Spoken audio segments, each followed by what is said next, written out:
got so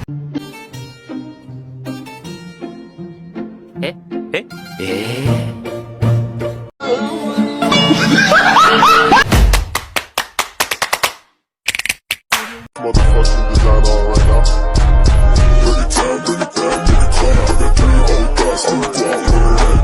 Assalamualaikum warahmatullahi wabarakatuh. Perkenalkan, nama saya Aspiani dari kelas RA5 jurusan Manajemen Fakultas Ekonomi Bisnis dengan NIM 61201 230161. Nah, pada video kali ini saya ingin menjelaskan salah satu materi bahasa Indonesia mengenai sejarah bahasa Indonesia dengan dosen pengampu Ibu Evi Palentri.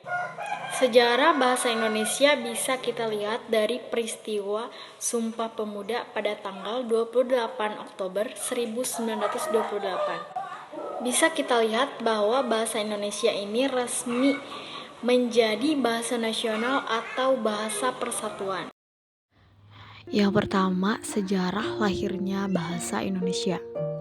Sejarah lahirnya bahasa Indonesia bermula dari bahasa Melayu yang digunakan pada abad ke-7 di kawasan Asia Tenggara. Penggunaan bahasa Melayu dapat dibuktikan dari sebuah prasasti di Palembang pada tahun 683 yang penulisannya masih menggunakan bahasa Melayu. Yang kedua, sejarah penggunaan bahasa Indonesia. Seiring berjalannya waktu, bahasa Melayu juga mulai beralih fungsi sebagai langue franche atau bahasa perhubungan antar golongan, pedagang, dan kerajaan yang terus meluas di Nusantara.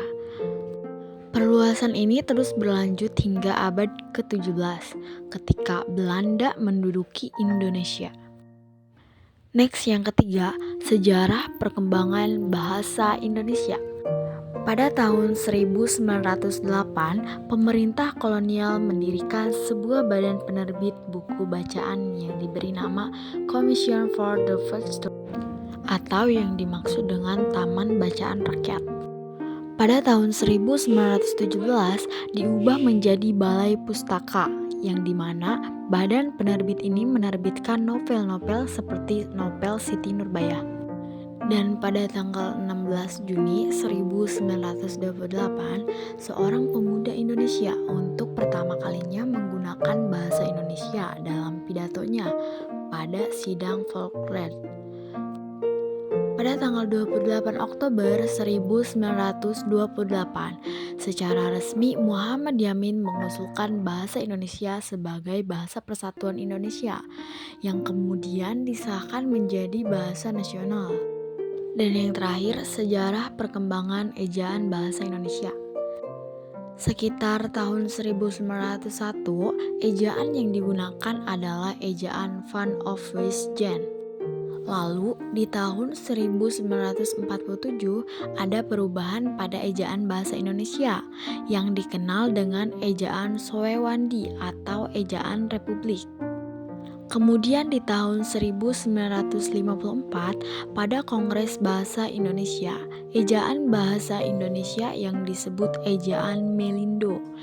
Pada tahun 1966, Lembaga Bahasa dan Kesusastraan atau LBK mengusulkannya konsep baru sebagai ganti ejaan Melindo pada tahun 1972 setelah melalui beberapa kali seminar LBK menjadi konsep bersama Indonesia Malaysia yang seharusnya menjadi sistem ejaan baru yang disebut ejaan yang disempurnakan atau bisa disebut EYD.